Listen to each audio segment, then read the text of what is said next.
March 13th, 1962. Lyman Lemnitzer, chairman of the Joint Chiefs of Staff, presents a proposal to Secretary of Defense Robert McNamara, named Operation Northwoods. The document proposed staging terrorist attacks in and around Guantanamo Bay to provide a pretext for military intervention in Cuba. The plans included starting rumors about Cuba using clandestine radio, landing friendly Cubans inside the base to stage attacks, starting riots at the main gate, blowing up ammunition inside the base, starting fires, sabotaging aircraft and ships on the base, bombing the base with mortar shells, sinking a ship outside the entrance, staging funerals for mock victims, staging a terror campaign in Miami, Florida, and Washington, D.C., and finally, destroying a drone aircraft over Cuban waters. The passengers, federal agents in reality, would allegedly be college students on vacation. A plane at Eglin Air Force Base would be painted and numbered as a duplicate of a registered civil aircraft belonging to a CIA front in Miami. The duplicate would be substituted for the real plane and loaded with the passengers. The real plane would be converted into a drone. The two planes would rendezvous south of Florida. The passenger-laden plane would land at Eglin Air Force Base to evacuate its passengers and return to its original status. The drone would pick up the scheduled flight plan and, over Cuban waters, transmit a Mayday signal before being blown up by remote control. The plan is rejected by McNamara, and President John F. Kennedy personally removes Lemnitzer as chairman of the Joint Chiefs of Staff. December 1st, 1984. A remote-controlled Boeing 720 takes off from Edwards Air Force Base and is crash-landed by NASA for fuel research. Before its destruction, the plane flew a total of 16 hours and 22 minutes, including 10 takeoffs, 69 approaches, and 13 landings. August 1997. The cover of FEMA's Emergency Response to Terrorism depicts the World Trade Center in crosshairs. February 28, 1998. The Global Hawk, Raytheon's unmanned aircraft vehicle, completes its first flight over Edwards Air Force Base in California, at an altitude of 32,000 feet, cruising altitude for a commercial jetliner. 1999. NORAD begins conducting exercises in which hijacked airliners are flown into the World Trade Center and the Pentagon. June 2000. The Department of Justice releases a terrorism manual with the World Trade Center in crosshairs. September 2000. The Project for a New American Century, a neo-conservative think tank whose members include Dick Cheney, Donald Rumsfeld, Jeb Bush, and Paul Wolfowitz, releases their report, entitled Rebuilding America's Defenses. In it, they declare that the process of transformation, even if it brings revolutionary change, is likely to be a long one, absent some catastrophic and catalyzing event, like a new Pearl Harbor. October 24th, 2000. The Pentagon conducts the first of two training exercises called Moscow, which simulate a Boeing 757 crashing into the building.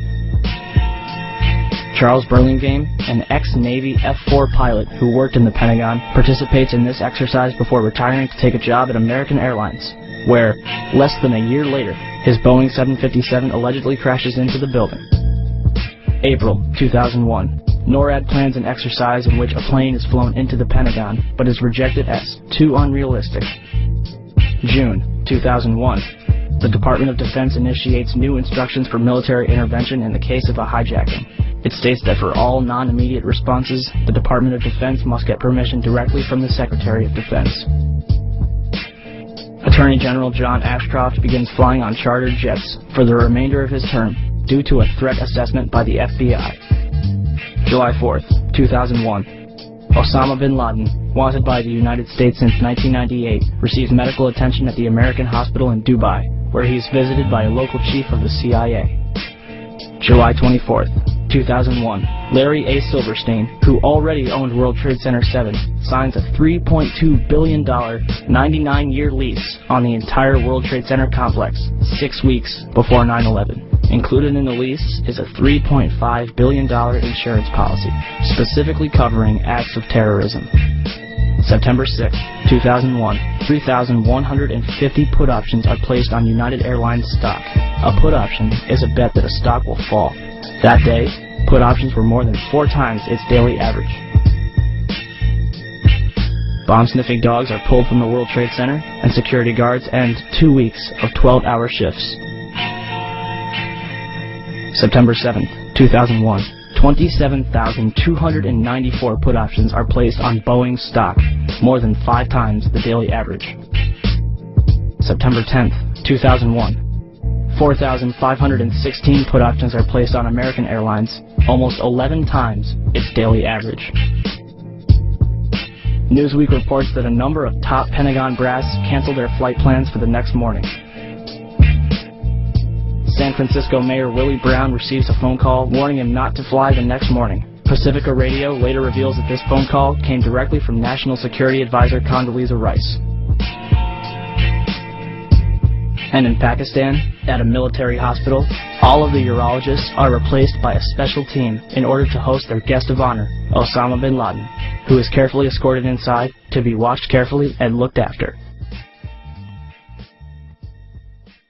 September 11th, 2001.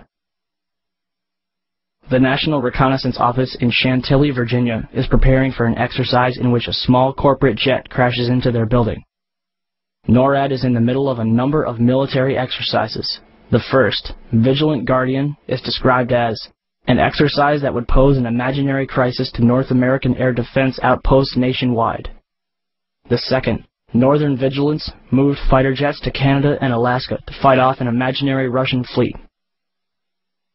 3 F-16s from Washington, D.C.'s National Guard at Andrews Air Force Base, 15 miles from the Pentagon, are flown 180 nautical miles away for a training mission in North Carolina.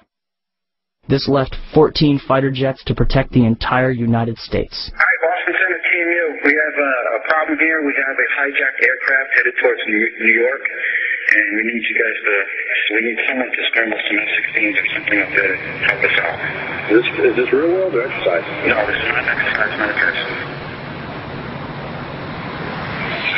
Do we want to think about scrambling aircraft? Oh, God, I don't know.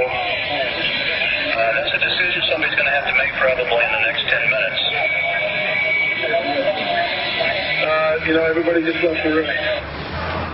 The first question I have is basically to get from you a sense of how you would rate the American media in their coverage of the events of the attack last September. Well, let's see. Shamefully is a word that comes to mind. This just in, you were looking at obviously a very disturbing live shot there. That is the World Trade Center, and we have unconfirmed reports this morning that a plane has crashed into one of the towers of the World Trade Center. But overall, the American journalism was cowed and intimidated by this massive flag-sucking, this patriotic orgy. You know, if you criticize the president, it's unpatriotic, and there's something wrong with you, you may be a terrorist. So in that sense, Hunter S. Thompson, there's not enough room for dissenting voices? Well, there's plenty of room. There's just not enough people are willing to take the risk. Jim, I don't know whether we've confirmed